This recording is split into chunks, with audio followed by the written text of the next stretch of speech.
What's up, everyone? Welcome to a very exciting episode of the Boo Boo Project. Today we have on a very awesome artist and a very talented musician. This is Gorilla Pimp.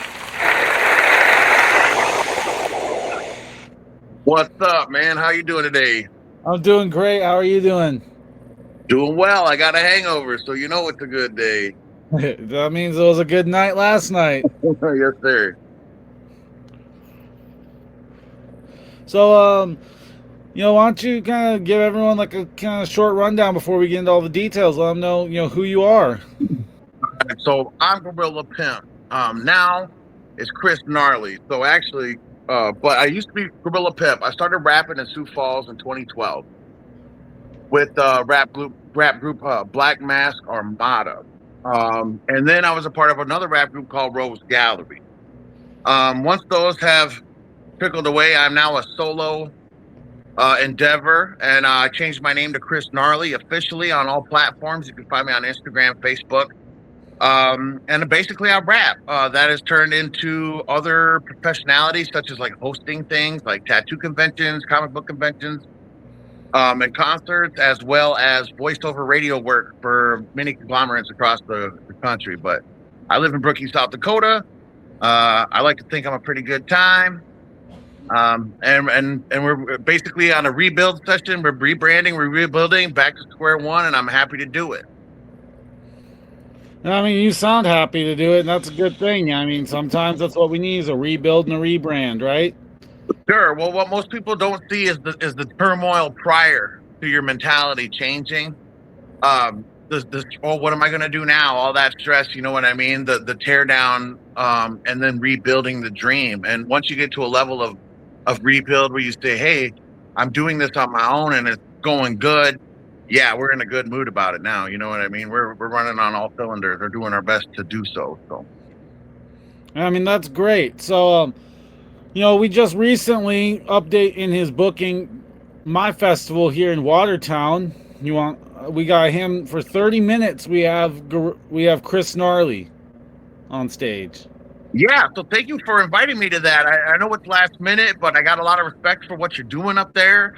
As so many artists, which is impressive because I don't think a lot of people think towns like Watertown or Brookings. I think a lot of people don't think anywhere other than Rapid City or Sioux Falls has an area that where people want to be artists, where people want to create art, where they want to make music and they want to expose it and they have a dream. So when you invited me on, I was super interested right away because supporting local ideologies like that is kind of what I'm all about. Yeah, I mean, you are definitely, the type of person I want to work with. I've heard nothing but great things about you, and you're a very community-minded artist, from what I can tell. Good. I try to be. I try to be. And thank you. I love knowing that people show love behind my back. As opposed to hearing people don't. So I appreciate that. Yeah, there's definitely a lot of love being shown around about you for sure. So, are you originally from Sioux Falls? I'm from Flandreau, South Dakota. For you those guys don't know, it's right in between, to the very middle between where I'm from now and Sioux Falls. And it's a small reservation. It's the Flandreau Santee Sioux Indian Reservation. And it's half that and it's half a regular town, But I grew up there. And I moved to Sioux Falls when I got a rap career in 2012. You know what I mean? Like once I became an adult. So I lived there for well over a decade. And I currently moved to Brookings because I'm getting older. I have a child. I wanted a smaller town, less bullshit. You can see the stars at night. You know what I mean? Yeah. So yeah, we're calming down. So, but no, I am from South Dakota, but I'm born and raised in Flandreau. Yeah, Flandreau, I mean, that's where the dispensary that you're repping is from. Yes, they are. I want to give a big shout out to Native Nations Cannabis in Flandreau, South Dakota. They were the state's first medical dispensary. And thanks to them, I'm proud to say that I'm sponsored by them, which makes me the only musical act of the entire state to be sponsored by a marijuana company. So the honor that I have, the pride that I take in that, the love that I give, is beyond what I could totally say with my own words because it's such a huge sign of faith and trust and love for what I do from them. and for them to come from my hometown, you know, I call it homegrown hip hop. You know what I mean? Like, it feels like a full circle kind of a thing. Who'd have thought the little kid that just did nothing but rap and smoke weed back as a kid would grow up and be able to rap and smoke weed on a professional level? You know what I mean? And get love for it. So, shout out to Native Nations Cannabis, my friend Michelle, all the staff there. Anybody that isn't a customer there yet, it is worth the drive. It is worth the trip. It is the best hydroponic system in the entire state. You guys will love it. Native Nations, thank you so much, you guys. Yes, I mean, it's a wonderful place. And I mean, obviously, we know that I use some product from there. For sure. Good on you. Good on you. At least whenever I can find a ride, because I mean, I don't think an hour on an electric scooter is a safe ride on the interstate. When I was 21, I took a moped from Brookings to Flandreau with my buddy on the back of it. Oh. It was kind of one of the dumbest things I've ever done, but yeah, get a ride if you can, man. It's worth the trip to anybody that's a new customer. It's totally worth the trip. You'll want to go back again and again. Definitely. So, with that being said, what was it like, you know, growing up in Flandreau? Good and bad. You know what I mean? Like, I would never want to disparage or say terrible things against my community, but it is a res, and res life can be tough. And anybody that's from there would agree with that. But I was adopted at birth by my father, Edward Hanson Jr., and his wife, Connie Sue. She's passed on. But I came up there. It was difficult for me. I have ADHD, which always came with like behavioral and learning disabilities. So my relationship with the educational system was never good. But I had great friends there. Shout out to Matthew Springer, rest in peace, brother. I love you. And many other people. You know what I mean? It's a wild ride. It definitely is a wild ride. It can be dangerous, but it can also be beautiful. It can also bring clarity, peace. If you focus on listening to your elders, keeping your focus to yourself, you know what I mean, and not trying to get involved with any of those reckless activities like I used to. So I love Flandreau. My relationship with the community has gotten way better ever since I was a kid. I love it. I'm proud to claim from being there. And I'm starting to get love like I never had before. So shout out Flandreau for sure, man. I rep that shit on my back. I love you, Flandreau. Absolutely. As you should. I mean, rep your hometown, y'all. Seriously. Who's For going sure. to? You don't. For sure. The idea that someone like me can do what I do, and I came from such a small community, such what they would call like a rural. First off, people don't think South Dakota and hip hop even blend together. Like, what? People rapping, you know. But then for me to come from such a small area and still have the drive and the focus and to watch my dreams come true even from that area, rep your hometown, because where you start, where that dream starts, how it embellishes in your mind, what you start doing it for, it all comes from that one little area, no matter where you're from. Yeah, I mean, a lot of people, I mean, like you, Night Shield, Crime Spree, Maniac, Brandis are really the reason I kept going. I mean, really inspiring me that, like, it's possible out of this state. It's not just a crazy dream. Well, thank you for adding me to that list. Those guys are all good, long-standing and good artists. For you to add me to that list is an honor. I appreciate that. Shout out to all of them. I mean, you're up there with them, even if thank you, man. Yourself. I'm just a boy with a dream and a thick pen game. You know what I mean? Like, rapping to me it's never really been a social factor. To me, it's been a jigsaw puzzle. It's been a challenge. It's been a technical thing. You know what I mean? So to think that I would influence anybody or to think that I've made an impact on anybody is something really special, because to me it's an art. You know what I mean? It's rhythm and poetry. It's rap. You know what I mean? So for anybody else to want to keep grinding out like that, I hope I can inspire more people to treat it like a skill. You know what I mean? And keep pushing. You know, no matter where they're from, no matter what their background or their context is. If it's something you want to do, I'm fully encouraging you to get that pen game sharp. You know what I mean? Yes, absolutely. And I mean, do it. It's so worth it. Yeah, it's always a challenge at first with any new step, but gosh, is it worth it? Even if anybody out there is listening and you want to be a rapper, even if nobody ever hears you, if nobody ever played your shit, you're making music to make music, and creating music is an addition to the world that we're always going to need. Absolutely. It's the point of self-pride. It's the point of honing in a skill level for yourself. Some people want to be carpenters. Some people want to be marksmen.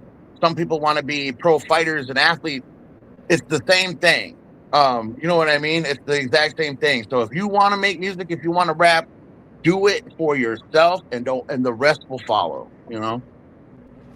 Absolutely. And I mean, that's a big thing I've been trying to teach a lot of the younger kids are trying to do is don't do it just for the views. Do it because you want to. Do it for yourself. Do it to make you happy. Right. Right. Like, yeah, don't get into anything just for the money, because I promise you one thing, it ain't there in this world. But do it because you want a point of personal pride. You want to be the sharpest. You want to be the best. I'm a very competitive man.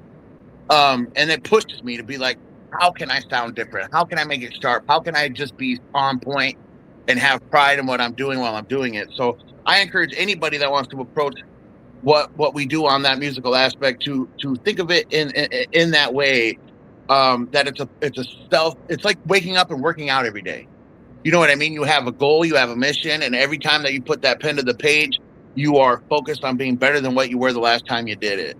It's to the point where your ultimate goal is to want to be the best, whether the world thinks that, or you know what I mean, and they never will, or you only think that on your own, and it's almost delusional because you just have confidence in yourself. The point of creating this level of art, especially rap, is to push yourself to constantly be better than you were the moment before. Absolutely. And I mean, that's why I always say your biggest competition in music should be yourself, because are you trying to do better than everyone else or do better than you were? Right, right. Because music is subjective. I kill it on the mic, and then somebody could say, "You're not good. This other guy's better." And in my opinion, that other guy could be terrible. You know what I mean? So the opinion of what somebody likes or doesn't like is subjective. So it isn't about competing with somebody else's sound or somebody else's vibe. It's all about how you want to project yourself, and how you create it and make that sound. Yes, your only competition is yourself. Absolutely. And I mean, with that, I guess, while we're still on the subject of music and the scene and things, let's get, how did you start making music? Did you start with rap? Did you play instruments in school or anything? So rap in itself was a focal point at a very, very young age. I was like 12. And DMX's Party Up, y'all gonna make me lose my mind. I heard that song, and that's the one song I'll say was like, I could do that. I could go home and write, rhyme words together and sound tough, But prior to that, before my mama died when I was 10, I had piano lessons. I'm neurodivergent. I have ADHD. And because of that, maybe I lack some things, but I also excel in others. So I used to do piano lessons when I was young, probably from the age of 6 till 9. And I wouldn't say I was a prodigy by any means, but I was what they call a spot reader. So once I learned how to read sheet music, once I was taught that, you could put anything in front of me, give me the tempo on a metronome, and I pieced it out. You know what I mean? And it was always and I was always really proud of that. However, when my mama died, the piano lessons went away. And I didn't focus on music for a while. You know what I mean? But when the rap thing came into my head, this is something I want to do. And it develops over time. The more artists you hear, people like Nas, people like Tech Nine, you see the range of what rap can really provide for you. And then that's what made me double down. That was my therapy. That was my friend. That was we're having a house party, but don't invite Levi. So what Levi's going to do is sit at home and focus on this skill. You know what I mean? Almost with a chip on my shoulder. But I always known from the age of 12 until now, and I'm 37, that this is what I want to do with my life. This is the goal that I have. People think I'm delusional. People think I'm deranged. They think that there's only one level of success and you'll never make it because they think I'm going to have to be some level of famous in order to make any of this mean anything. But it's not your accomplishments and your successes that define who you are. It's what you do to get them behind the scenes that you need to find yourself pride in. You know what I mean? That's the thing that makes you keep going, is what I did to get here, not when I got here. People remember that part, but they don't remember the long line before seeing that. And that's the drive that has made me never give up. You know, everyone remembers the success, but they never remember the struggle to get to the success. Yeah. And so like right now, I've been screen recording some of my old music videos and like kind of reintroducing them on my Facebook page. And there's been some success there, levels of virility that have never existed with those verses before. But I was like, it's old to me, but that doesn't mean it's old to everybody. No, that might be new to someone else. So a lot of people that are seeing me now are getting this idea that I'm like just popping up, that I'm just starting, you know what I mean? And it's like, which is fine. But at the same time, like, no, it's been 15 plus years of constant heartache, pain, blood, sweat, tears, struggles, successes, losses, getting kicked around, treated like shit, making mistakes, having, you know, all of that has existed and has been my dream up and just until now, where people are hearing about me for the first time. You know what I mean? I've really been at this, really trying hard. Yeah, and I fully understand that feeling, because people think I started just 2 years ago when I finally was able to hit the stage. But, like, you know, no one sees the extra 5 years that came before that. Right, yeah. There's the polishing period. They don't see, and that's good too, to work behind the scenes, to work behind it and focus on yourself and not expose yourself too early is kind of important. But to anybody that thinks I'm brand new, trust me, I'm not, man. I'm way too old, I'm way too jaded, and I've been doing this for a long time. But I'm glad that you're on board now. And it's a good place to start, because in my mind, even at my age, no matter how long I'm doing it, the best is yet to come in my brain. You know what I mean? Like, the best part of my life, the best part of my career is still ahead of me. So hop on board and watch that unravel, because I promise that is my main focus. Exactly. But also, I'm just going to say, you're not even that old. You're like 30.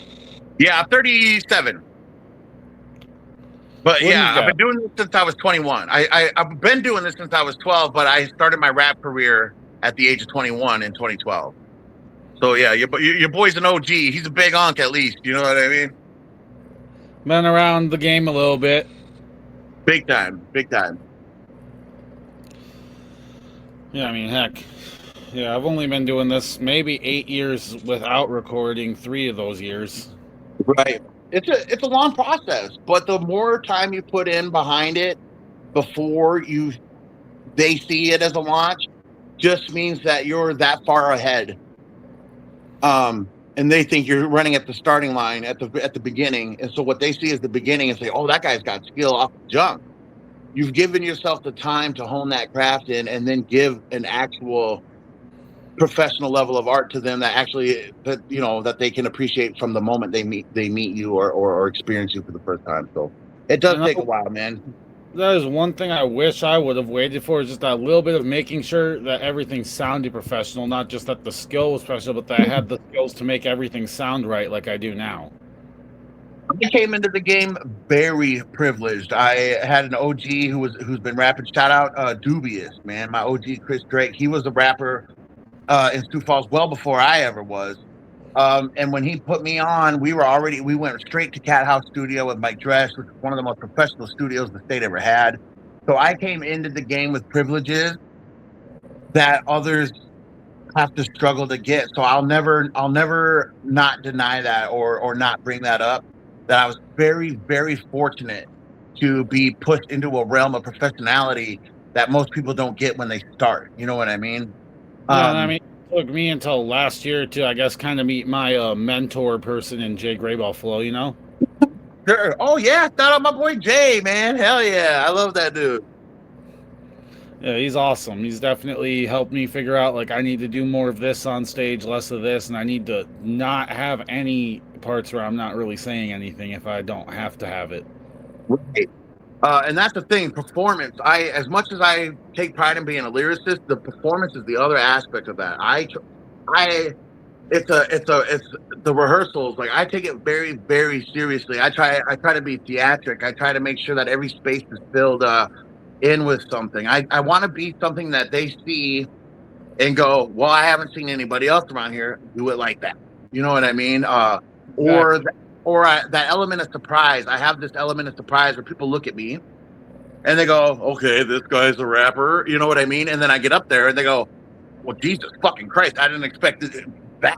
You know, and I love that element of surprise. That's why I took on the Chris Gnarly name um, for Chris Farley. For people that remember Chris Farley, he was the same way.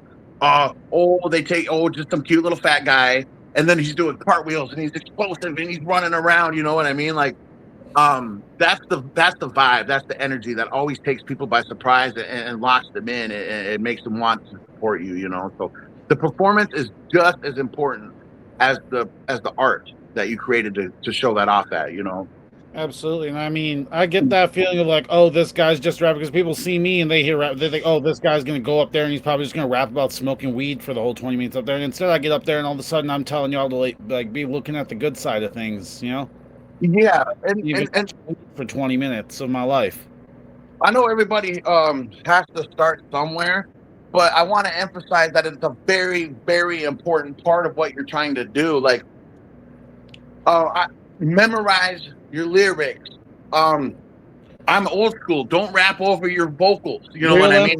don't rap over vocals. I've been rapping this movement long enough. There's um there's a level of professionality that you want to present yourself with. You know, I get it. Like open mics, you'll see somebody like take their phone out and rap and read what they're rapping, and I'm like, okay, I get it. I get what you're doing, but stop doing that as fast as you can. Memorize what you wrote.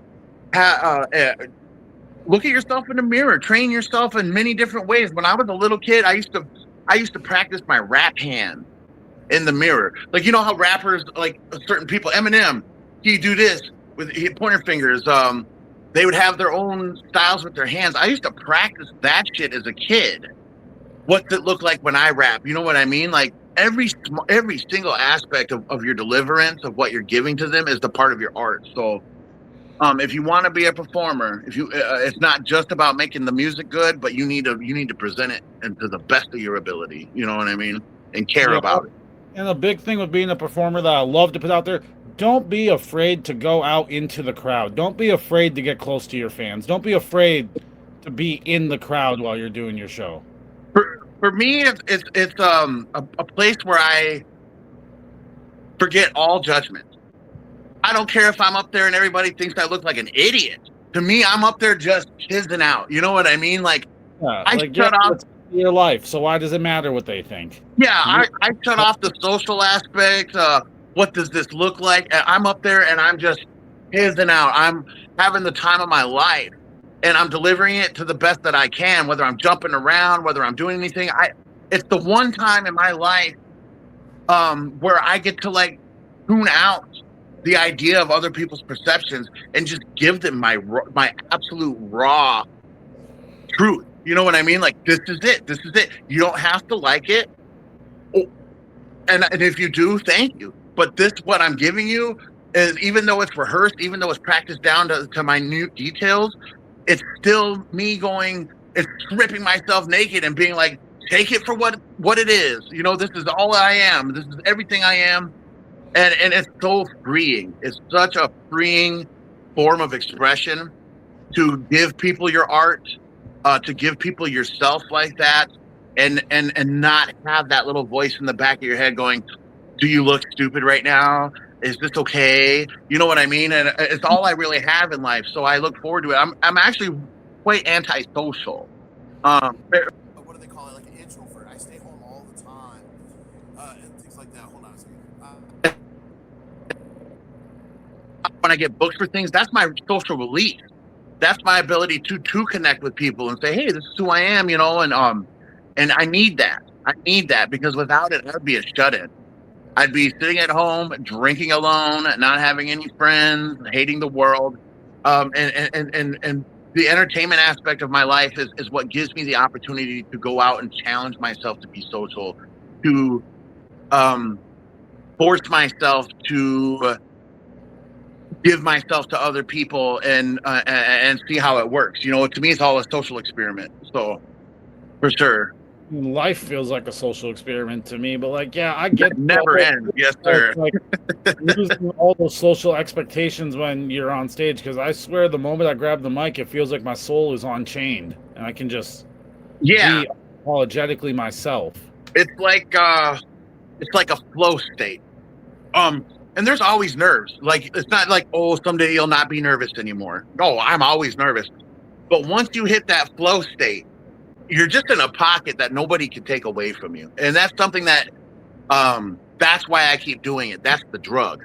That's the thing that's made me not put it down, is looking forward to that next time I grab that mic and I get to just all I want.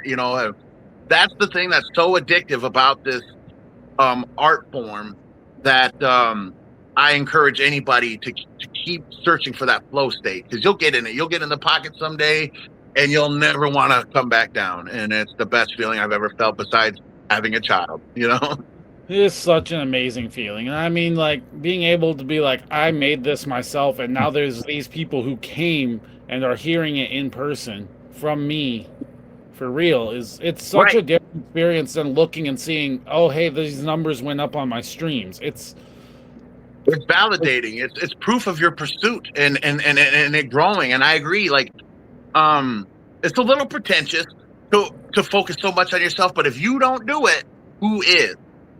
Who's going to dream for you? Who's going to fight for you? Who's going to make it happen for you other than you? So it is such a good feeling to watch that grow little by little, to watch those numbers, you know what I mean? And it's kind of addictive too. I mean, social media addiction, that validation, that attention is something you don't want to get roped in too hard, but it is a good way to track your progress and be proud of yourself when you see it grow little by little, Exactly. I mean, that's a big thing too, is like being able to see yourself grow, being able to see how things are growing is such an extremely good feeling. And it's like, I don't know, it's like, it's a whole different form of living when you're Yeah, making something and you see people legitimately and fully enjoying what you make. it keeps you going. It keeps you going. I suffer from, so like I said, I'm neurodivergent. So I suffer from clinical depression. It's like, if that's the hook I need to keep going and feel good about life, I don't ever want to apologize for that. You know what I mean? Thank God that I have something that I clung to that keeps me in track, that keeps me motivated. Because without it, I wouldn't have motivation. I'd lay in bed and I'd hate life, and you know what I mean? I'd have negative thoughts, and it's not something that I could control. It's a chemical imbalance in my brain. People that are born with ADHD, the wires are just wired differently. So it's something that I struggle with, but this is my release of that. That doesn't have to own me. I have something to stay focused on. It's either rap or my child. I'm so one track minded. I'm either being a dad or I'm being a rapper. And both of those things take up 20 hours of my mental space a day. You know what I mean? Yes. Equally, Absolutely. equally. Because I remember when I first had a kid, people were like, oh, I guess it's time to quit rapping, huh? You know what I mean? Like, and I said, no. Like, you think that what I want for my child is for her to grow up so I can tell her the story of how she's a little dream killer? Like, hell no. As her father, I want to be the first thing she sees as a sign of commitment, and pursuing dreams, and how it's tangible and how it's worth doing no matter what level of success comes from it. I want her to be a dreamer, and I want her to say she's that way because of me. So no, I'm not going to quit rapping. The fact that I have a kid makes me want to do this more and more and more. So she knows that I'm resilient. So she sees my focus, my sacrifice, and she sees the rewards of that. So she can be a better person when she grows up. So yeah, they go hand in hand for me, being a dad and being an artist. Absolutely, as they should. I mean, if you're not going to show your kids that their dreams are possible, who's going to, right? Exactly. And I don't need some celebrity to tell my kid, shoot for the stars. Do it from home, because you know what I mean. You don't need to see it from TV. You don't need to see it from an influencer. We're doing it right here. If I wanted to own a bar, if I wanted to, or any other kind of business, it would be the same thing. I would teach my kid to shoot for their goals. I would teach them how to do it. I would encourage them to do it if it was a tangible brick and mortar kind of a business. So I'm going to do the same thing with this business, which is lyricism, which is words, which is creation. And Exactly. I love it because I want to make mention. I love that is my business, because if you think about it, the words I'm saying now, it's just air that comes out of your mouth and you can't ever grab it. You know what I mean? It's not like a painting. It's not like a building. It's something that just comes out and then goes away. But what you do with that airspace can become so important and so meaningful and so attention grabbing that it is worth something, is that it is valuable, that it can actually be a business. And that feels like power to me, that my business is my power to reach others with that airspace. And that it sounds cool. Yeah, you can make a t-shirt or a CD and that'll last forever or whatever like that. But the truth is if I just rap to you right now, that's just airspace you'll never own and I'll never get back. But you might remember what I said later on, like, damn, when GP said that line, la la la, that was crazy. And that piece of it is what makes this all like a financial possibility for us as artists. Yeah. So I love being in this business for that. Yeah, and I mean, to me, yeah, exactly. It's not just the airspace of that moment, it's the impact that what you do in that space leaves on someone later on. That imprint that you put into their mind, that now they're probably going to go look you up at some point. They're probably going to check out what you have. Right. It's like selling ghosts, if that makes sense. Like, I'll sell you a ghost. You can't see it, but you're gonna know what's there later. You know what I mean? It's gonna leave Exactly. an impact. It's just like, I mean, if you don't leave an impact or you're not trying to, but you're trying to reach people when you make music, then why are you doing it? You know what I mean? Right. That's the question I've asked people. Like, you don't want to make an impact, but you want to reach people. So, what is the point of reaching people? Right. I've never been heavily focused. Like, take my music for example, Black Master Modern Rose Gallery. I am the kind of music I make is very aggressive. It's shit talky. It's fast. It's you know what I mean. It's rapper league shit. Motherfucker can't be like me. All that shit. So it there, but Contrast to me. the impact I make is on the other side of that. Is that I have songs that heavily, like massively focus on my life's problems, my depression, my political standpoints, things that I won't move on, my total belief and opinion of things, and the insanity in my head. So even though what I would say a lot of what I rap about isn't a positive message, there's still so much that people take, especially from the sad songs. Like, that's the crazy part. Like, they'll take a song about me wanting to kill myself, and then tell me that made me stop wanting to kill myself. And there's a level of relating there that I never considered. Oh, I'm trying to reach the people. I'm trying to leave a positive message or a positive mark. I was like, no, this is just what's in my head. All of it. The stories I tell, the feigned cockiness and arrogance, to the life stories, to anything like that.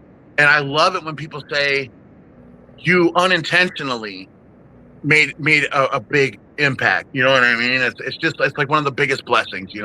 It's such a beautiful thing, too, when you can make such an impact on somebody to make them want to be here again. It's such Yeah. an amazing thing to have that ability. I never thought that I would be saying anything that cliche. You know what I mean? Like, because I always thought about, oh, you made me, you know what I mean? Like, I always like, oh yeah, the old cliche, you made me not want to kill myself thing that rappers talk about. When it happens to you though, like when you get that DM and someone's like, you made me cry, you made me listen to that song 18 times in a row and I cried, and at the end of it, I didn't feel so bad for a while. Your perspective made me put the gun down. It choked you up here and here because it wasn't my intention. My intention was to expose myself to the world. And it's just so crazy when anybody says, I relate to that, and it helps me in some sort of way. Like, oh God, don't make me fucking cry, bro. Like, you know?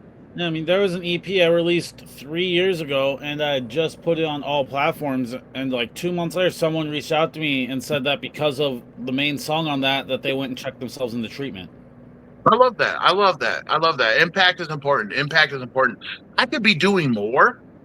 You know what I mean? I could be focusing on music that is community driven, that's society driven. But who I am in my mind, that it's just something I didn't want to create and placate to. I don't want to spread a positive message for a false pretense. So I said, go with what I know, and what I know is what's in my brain, my imagination, my creativity.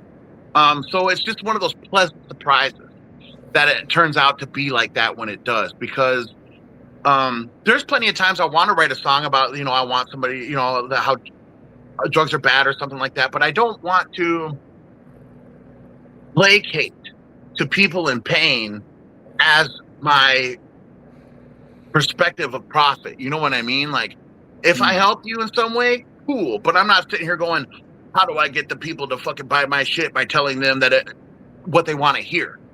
You know what I mean? I don't care about what anybody wants to hear. I care about what I want to say. And so it's just a big blessing when it works on both ends, Exactly. I mean, that's the whole thing, like not caring what people want to hear, but what they want to say. Like my next album that drops 2 days before the festival, I mean, I was telling them the idea that like nobody wants to hear another rapper's life story. Yeah, well, that's all we have. You know what I mean? Like, that's all we have to tell. So let me tell point, yeah, at some point, that's all we have. Like, as we grow through life, we are gaining the knowledge and experience on that minute-to-minute basis. You know what I'm saying? So who am I to say that I have a bunch of wisdom to kick down? All I have is the life and the story so far. And if I can project that, that's all you're going to get. You're going to get my life story. But I also like the fun in music too. So I do write verses just for the sake of wordplay and craft. That's an important part too. So people do like a break from it. 1 minute I'll be like, this is my life and it's all terrible, and they'll say, oh, okay. And then the next song is me just being like absolutely fucking derailed, funny, crazy. I love humor, and I always try to do that. I always try to be satirically. My music is one thing, and then the visual is another. Because I do want to entertain, and we have to get our stories out there. That's why we want to be rappers. But then we do. I've learned this over time, just to focus on entertaining for the sake of entertainment. Get you nodding your head, you know what I mean? Like, sure, that song about fucking girls and doing cocaine has nothing to do with my life story, but you liked it, so let's ride. You know what I mean? Like, I like to be that wild card. And you'll see at the show. I can't wait to come and perform with everybody, because I just look forward to that. I got 30 minutes, and there's a huge range. It starts off with skill.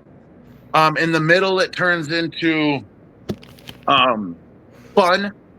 It turns into like random, and then at the end, it's very family focused. I have 2 songs that are like, you can call them country rap if you want, but they're slower tempos, and one's about my kids, and the other one's about my father. So I try to take people through the range. Here's my skill point. Here's my wild side. Here's my honor and what I do this for. You know what I mean? And by the end of it, people go, oh, yeah, we went through something there. That was a long, hard 30 minutes. You know what I mean? Because it's a story. Or it's not a story, but you get I encapsulate pretty much every version of myself within that 30 minutes, And you may get a couple extra minutes of Chris Gnarly on stage there if he opts into the cipher. Is there a cipher? I suck at freestyling, but if there's, I'll hop in. I've done it before. I'll hear a beat and I'll think of something, and I'm like, all right, I'll pull that out. I suck at freestyling, but I'm doing it because, well, I'm facilitating the whole thing. I better be involved, right? Man, I used to get drunk and freestyle every night, and I was so good. sometimes you're freestyling and then you're like 10 minutes into it, and then all of a sudden something clicks and you start saying the most profound, prolific shit ever, and people around you are like, what the fuck? I used to love that. But once I got into the career of making music, putting the pen to the paper became a mission. I stopped doing it for fun. I started doing it for a task. So freestyling kind of fell to the side. People are like, bust a freestyle, and I'm like, no. Being put on the spot is always difficult for me. Some people excel in that, but I never have. Yeah, I mean, not a lot of people. Like I've noticed too. Like a lot of people are like they excel extremely at that. It could not be me. Yeah, for sure. And some people, some people are writers. Some people are performers. Some people can do it off the top. It takes a long time. But for me, it was always the end game is what was important. How what happens at the end was what's important. So I could never be a battle rapper. I could never do that. Like as soon as somebody insults me, I want to punch you in the face. Like, so I admire battle rappers for having that thick skin, for doing what they do. But I knew like there's certain levels of hip hop that I could never be in. You know what I mean? Yeah, like I'm the type of rapper I might be able to do compliment battles, but like that's about the closest you can get me into battle rap. Like, somebody will always be like, "Oh, you want to hear me rap?" And I'll be like, "Sure, let me hear you rap." And then all they do is start shittily freestyle dissing you. Like, oh, like calm down, 8 Mile. I didn't like your only idea of like expression is like it's a diss battle. No, it's not a diss battle, and I'm not gonna do it back. I don't like to be mean. I don't like to be mean. I will be mean, but I don't like to be. So I refrain from saying mean things to people. I refrain from giving my opinion if it's negative to people. So shout out to battle rappers, but that ain't me. It could never be. I'm too much of a sweetie. You know what I mean? I'm far too nice to be out there doing anything like that myself as well. Yeah. There's not a mean bone in my body unless somebody puts it there. You know what I'm saying? Like, but don't put it there. Don't put it there. I'll tell anybody listening, don't fucking put me on a bad side. We did come up on the fucking res. You know what I'm saying? I am a warrior in a garden, not a gardener in a war. So let me protect my peace and don't come at me with weird energy, because as a boundary, I go to therapy. So as a boundary, if you push me out of my peace, I'm going to push you out of your fucking pants. Yeah. But other than that, let's have a good time. You know what I mean? Like, because that's what I'm here for, Exactly. And I understand the whole, like, it's res, because, I mean, I'm, in the middle of 2 reses. Shout out one is where my family's from. Yeah. I know Siston's up that way, too, man. I got a lot of friends and family up there. Shout out Flandreau. Shout out my actual reservation. I'm a Lakota Sioux. Like I said, I was adopted, so I'm actually from Eagle Butte, the Cheyenne River Indian Reservation out in Eagle Butte. So shout out Eagle Butte. From Eagle Butte to Flandreau, I rep y'all, and I hope I'm making y'all proud, man. Shout out to the res. It's a one hell of a life. Anybody that from there will agree with that for sure. It's a rare thing to experience. I mean, I've only been to a few, and I mean, I guess I'd say the most interesting area I've been to there a res would be the Flats. Hell yeah. For those in South Dakota, they know what that is. Yeah, no doubt. Yeah, my tribe is from just across the southern border. We're in Niobrara, Nebraska, Santee Sioux. Yeah. Santee. That's cool. Like a lot of people, speaking of my tribal heritage and making music, a lot of people always try to call me like a native rapper, and I used to not like that, because I didn't ever want to placate to a single audience. Oh, I'm native, so I have a built-in audience. I never liked that. I just wanted to be dope for the sake of being dope. But as I get older, and I do realize that kids are watching, and that I did come from a small place where people aren't supposed to live their dreams, I do realize now more the importance of expressing that I am native. That I am coming from the same place as y'all, and if you have a dream, pursue it. Like, so it's very rare you'll catch me rapping about native shit. Like it's rare that you'll catch me doing that, unless it's like a sad story, unless it's like one of those sad, truthful things that I do. It's rare that I'll focus on that, because I don't want to placate to an audience. I just want to be dope to everybody. But I have been embracing the title of native rapper a lot more because I am native, and that is a very rare thing to be. And I am a rapper, and there's kids that want to do this, and and my level of artistry is different. Like I said, I don't rap about the res, but I'm from the res and I rap, and so I want. So if I'm adopting this title, I'm growing into it. I'm feeling it out. Like it doesn't feel gross anymore, and I'm trying to let people know I'm Lakota, because um, there might be another kid just like me that's from the same small area, and they should know that they could do it too. You know what I mean? And so now I'm seeing the importance of it. Exactly. 'Cause I mean, growing up, people like around your age, you know, you guys had like, I mean, maybe not, but you'd heard of like Melly Mel and ODB. You know, we had people with some Native American heritage up there already. Oh, for sure. Oh, absolutely. Now, now we're kind of down to we only really have Anybody Killer. You know what I mean? That's a very niche artist that not a lot of people know of. Right. When it comes to native rappers, I want to give shout out to the people that I've met so far. So like Night Shield for sure. My boy Crime Spree, Maniac was a big influence on me before I ever met him. Like, because he's like me. He just had this crazy. He rapped about all sorts of wild shit, and the fact that he was from the res was like a secondary to the art. And I always admired that from him. Shout out my man Sten Jotty. It's been an honor to meet him. A lot of people know him as like Punk and Lusty from that Reservation Dogs. He's a phenomenal tattoo artist. And I started meeting him at these conventions that I hosted and then rapping with him alongside. And so shout out to him because he's really repping for his community. And Stella Standing Bear, she's killing it. Absolutely. There's a group that I met out of Colorado called Lobotomy, which are two homegirls that are like singing and rapping. Shout out to them for representing, you know. I do now see more as I mature the importance of keeping my culture or my heritage known. And it's still not something I'm placating to. Like, it's still not something like that I'm like, this is my focus, but it is something that I do want people to know I am proud of. And that because I am from such a small, opportune place, that if you are too, this will still exist for you somehow in some way, any way that you want it. It's good. Oh, speaking of Sten Jotty and native rappers, I do want to plug that August 15th in Sioux Falls, South Dakota at the Den, my boy Crime Spree is having a birthday party and it's free. Sten Jotty's in the house, I'm in the house, Crime Spree's in the house, and about 5-6 other acts. So it's a free show, and if anybody's in the Sioux Falls area, I'd highly encourage you to come out. Sten Jotty is a really phenomenal performer. I love my boy Nate. It's Nate Famous now, DJ Nate Famous. It's not Crime Spree no more, but I've always had love and respect for the dude, so it's an honor to be on his show, and I'm looking forward to coming back in Sioux Falls and talking my shit with him, you know, so I just wanted to plug that right quick, but... Absolutely. No, that's perfectly fine.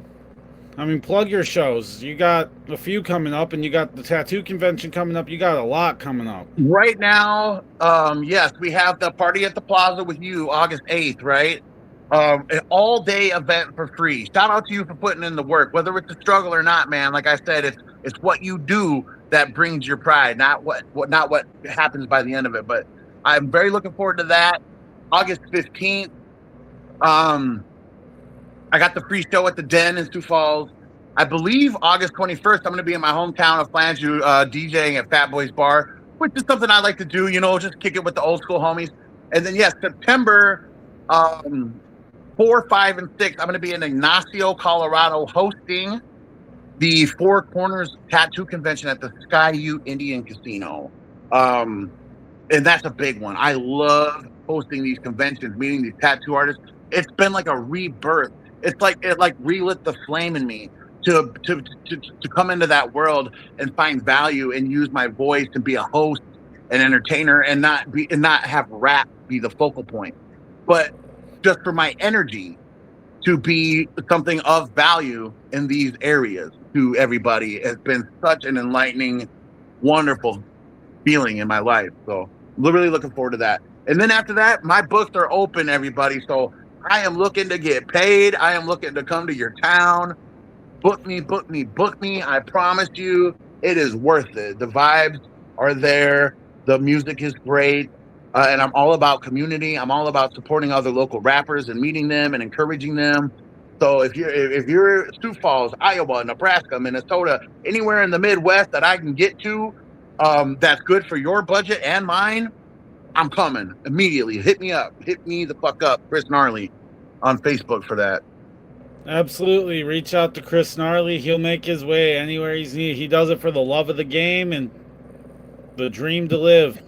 I do it for the love of the game, but my kids got to eat too, y'all. So That's why the budget matters. The money matters. It does. But I'm not a greedy bitch. I'm not a greedy bitch. I promise you, I will work with your budget.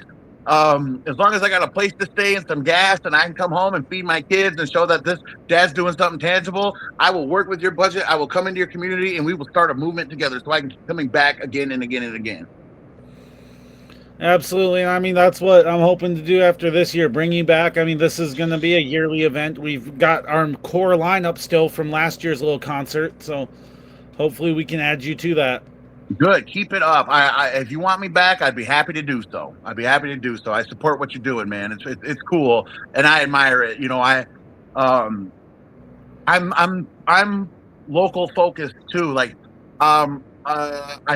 we've always thrown our own shows. We've always made our own merch. You know what I mean? Like that. We didn't just sit around and wait for a handout or think we were so dope that we just want to open up for other people. Like, so what you're doing and taking the initiative to bring artists together with the community for listeners, more power to you, man. I'll support that any day of the week, no matter who's doing it. So, and next year is even a bigger one because we're possibly, I don't want to stay too, we're looking at bringing in an international artist that's not even on this continent right now. Oh yeah, hell yeah! I love that. Yep, count me in, man. If you want me, I'll be there. Party at the Plaza. I can't wait to come to Watertown. It's been a long time since I've been there. Man, we were hoping you'd make it here today. Pretty sure I would have gotten out of bed. I woke up and I was like, oh, okay, that's not going to happen.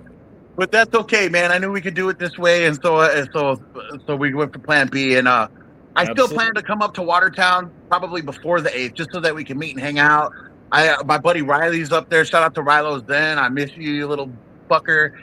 So I do kind of want to come up and touch base with everybody beforehand. And then that way, when we come to the show, we can tuck the camaraderie away, focus on the professionalism, and give them a good show, on time, on point, hard focus. So expect to see me sometime soon, brother. Yeah, and I mean, especially I expect a good show because we don't just have him. We also got our friends Rilo Zen and Schlorp on the show. Schlorp! I love that name. That guy was cool. He I throw EDM shows here in Brookings, and he was a part of the first one. Rilo, Plurger, my boy Paul here in Brookings, Schlorp, and Mars were the first EDM show that I ever threw here at Sully's Irish Pub in Brookings, and they did one hell of a good job. And shout out to my producer and DJ friends. I love throwing those EDM shows. I love being a part of them.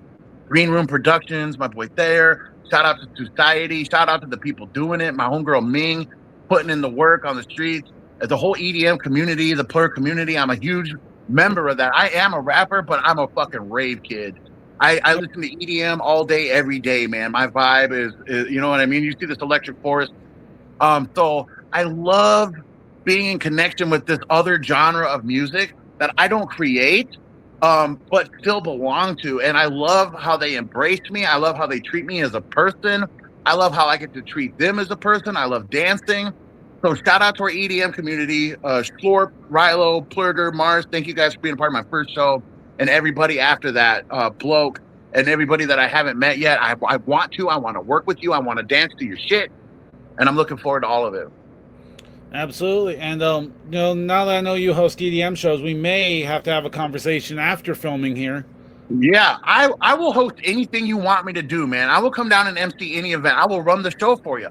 It's all a part of the game. I was not always just a rapper. I've also been bar staff. I've also been venue staff, security, showrunner, bar backing. So it's important to me to not only be on the entertainment aspect of it, but then to also be on the professional level on the venue side. Things run on time, things run professionally, positive energy. So if you ever need my help, or if anybody ever needs my help, I would be happy to come and take some of that weight off of your shoulders and at least run game between sets or whatever you need me to do.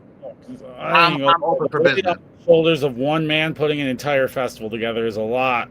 It is a lot. It is a lot. And if I had known about it earlier than I did, and maybe even next year, if you want my hosting services, I'd be happy to help run that all day for you while you do the things that need to be done off the stage. So, we'll have that conversation after all of this, because I'm very eager to grow in that world as a host, as a master of ceremonies, a real MC. You know what I'm saying? Absolutely. And that's what we're all working towards, I hope, is to be a real MC and a rapper, because when you can do both, that's when the door really opens more. Yeah, I am thankful for the experiences that I've had that pushed me into it, because it was never, being a host of things was never a focal point for me, but it just fell into my lap. People just started saying, I will you do this because you're so good up there. Your voice is one thing, or the way that you behave is one thing. You're entertaining, and to get that validation has been some of the best things going on in my life. So anytime I will come and host your events, I don't care if it's a tractor show, a rap show, a tattoo convention, comic book convention, a My Little Pony fucking fan club day. I don't care. I will grab the mic and I will rock your shit for you all day long as a host, as a master of ceremony. Awesome. That is that's great, because you do have the right energy to do it, and you kind of just proved it right here with your little promo there. Like, just imagine what he can do with a microphone in his hand on a stage. Exactly. I turn it up to 10. You know, I really care about people's events, especially when I'm involved. I make sure to try to never be the problem, and present myself to the best of my abilities, to give my smiles, give my energy to everybody, so that they can walk away knowing that I cared about them, that I cared that they were there, that I cared that they paid attention, that I appreciate their receiving of me and my energy. So for sure. So with that, it's always a tough question to ask, because I know it's going to be a tough one. What's your favorite song that you've done? Wow, that is a tough one. So let's go group for group. In Black Mask Armada, in the BMA, one of my favorite songs is a song called Live Free, which is political driven, very strong. Chris Drake wrote a beautiful hook to it. Dirty and Chris's verses are insane. Mine is nuts. I love that song to death. And then there's another song called When Is Enough Enough, off of our album Pitch Black, and it's mostly Chris Drake's song. He's singing in it. We couldn't teach the blind. See, the whole song is singing, but right at the end, he has me in for just 8 bars, where I just slap out just as fast as I can my verse, and it's one of my favorite things I ever written in that group, because what I wrote about just meant so much to me. It was so real. And then there's another song called See Through, and it's about how we don't want to be run of the mill, we're not a flash in the pan, we're not a crab in the bucket, that we hold resentment towards the people that use this as an ego boost, a popularity thing, when the truth is that our passion, and so when I projected in that song, and the things I said meant a lot to me at the time, and they still do. So shout out those 3 songs. Rose Gallery. There's a song called Demons. And it's always been a massive emotional connection between us and the audience. When we perform that song, I put my heart and soul onto my verse, and everything I said in there was true, and the way I feel and the way that I perceive things. Shout out that song. Shout out another song called What I Do. I feel like What I Do, my verse on that one, is probably one of the most technical, skill level, pinpoint, accurate showcasings of what it is I do. You know what I mean? It's what I do, and this is what I do. And I encourage people to check that out, because each verse, Griff and Louis slam their verses. I mean, it's a great fucking song. But I love my verse on that, because when I hear it, I'm like, when the hell did I write that shit? Like, damn, boy, you know what I mean? So shout out to that track. And then on a solo level, I have a solo song called Lord Knows I'm Trying that I came out with way back in the day. But it is also one of the most revealing, emotional, honest songs I've ever wrote. It's called Lord Knows I'm Trying. And it's kind of hard to find. But if you go, it is kind of hard to find.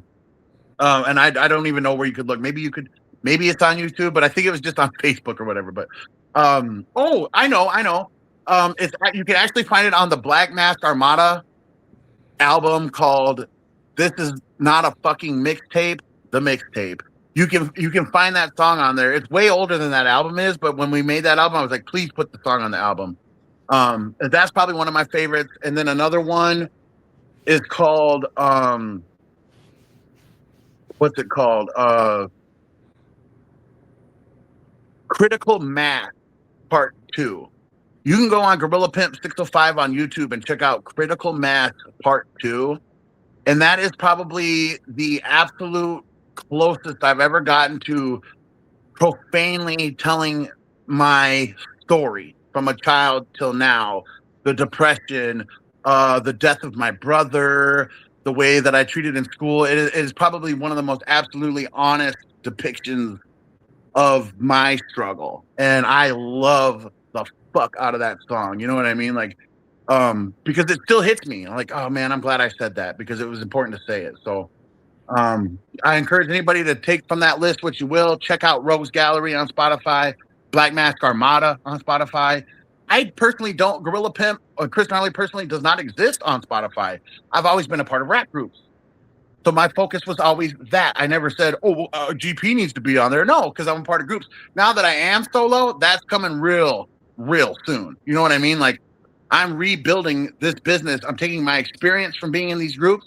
I'm taking this newfound freedom as a solo artist, and I'm combining the two, and we are going to hit the fucking ground running right out the gate. So look forward to Chris Gnarly existing on streaming sites, having a new YouTube channel, and those things growing in such a way that I'm 100% in control of and get to create on my own with the knowledge and experience I've learned in these previous groups. So Yes, and I mean, speaking of groups, I'm not going to lie to you because I didn't have much time to do my research before the interview today with everything going on with the festival and all that. I've listened to Black Mask. I had no clue that you were part of BMA until now.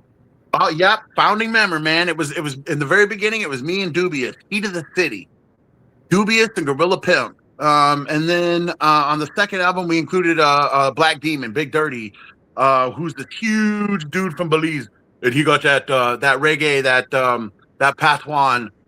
So it was hip hop, it was rock, it was reggae, all blended in this huge ball of chaos and violence and just, you know what I mean? Like, I miss those BMA days, man, because we would stand on motherfucking business and we would throw shows, they would pop. Like I said, I came into the game with privileges that other people didn't get. My first ever show was in front of 300 people because Dubious and Dirty had already put in so much work and had so many fans and followers before I joined them.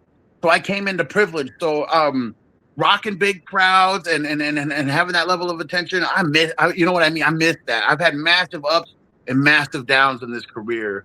And I'm appreciative for all of it. Even the shit that like still burns my ass, I'm appreciative that at least it's a learning experience that I now know I can step away from those things, or now know what kind of people certain people are, you know. So the good and the bad, I'm thankful for all of it. But yeah, BMA, man, a lot of people don't know that. Like, I was really young. I was 21, you know what I mean? And I wasn't the main point of that group. I was coming into the game.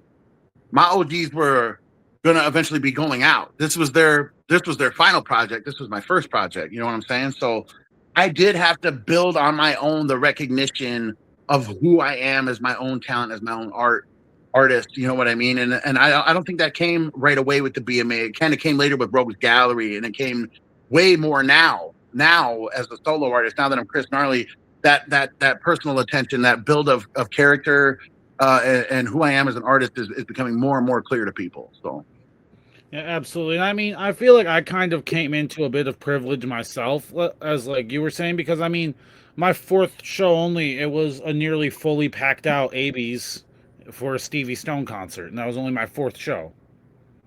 shout out to Stevie Stone. I've done a lot with him. A small tour, multiple shows. Dude was always respectful to me, and I got respect for that because a lot of these touring cats kind of aren't. So when I mean, somebody shows me love, I got love for him forever. Shout out to my boy Stevie Stone. I love Stevie Stone because yeah, I ended up not being able to have the money for it, and he was fine with it. We didn't do the song or the feature or anything, you know. But Mm-hmm. when I gave his manager my number, it was not his manager who called me. It was Mm-hmm. not his manager on the other end of that phone. It was Stone himself. That's important. That's important. That leaves an impact. The way that somebody above you treats you, it leaves an impact, and it helps push your dream. It creates either resentment or it creates respect, and both of those are good factors to keep pushing for yourself. You know what I mean? So shout out to him for showing respect to you like that. Absolutely. I mean, that's just it shows that like a lot of these old cats still conduct business the way you're supposed to. That like when it comes to things like that, they'll call you themselves after you get pricing and this and that Right. and ask what you want. And like that's how it should be done. Yeah, for Like sure. I tell my artists to reach out like when someone asks them for a feature, I'm like, reach out to them yourself if they text you directly. Right. Yeah, absolutely. Absolutely. And I can't speak good on everybody's name I met in the game, but the ones that have left a positive impact on me, shout out to all of them, man. Stevie Stone for sure. Probably one of the best ones ever is my homeboy Lex the Hexmaster, if anybody knows him. Just the respect. You give respect to get respect. And when it's given to me, I give it back in spades. You know what I mean? You have my sword to the people that have treated me well. May we always be in situations to treat one another well. And to the people that haven't treated me well, fuck you. I mean, yeah, exactly. Because I mean, I'm guessing you've been through it too. A lot of us have been scammed in the industry. I mean, I got took for $3,500 at 18 years old. Oh yeah, definitely. I mean, money comes and goes, man. Sometimes my dad taught me this when I was a boy, and this is a piece of wisdom I tell people all the time, no matter what situation it is. Sometimes you have to spend money just to know who not to fuck with.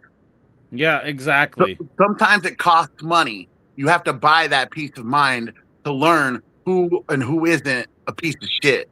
So don't be afraid to lose that money when you do, because it's going to happen. But protect yourself, make calculative decisions, and don't trust everybody. DTA, don't trust anybody. But not everybody's going to do it to you. But please make sure that you're setting up your future regrets before they happen. Don't fall for everything. You know what I'm saying? Because just because it smells like cheese, don't make it cheddar. You know what I'm saying? If something seems off, it's probably off. For sure, for sure.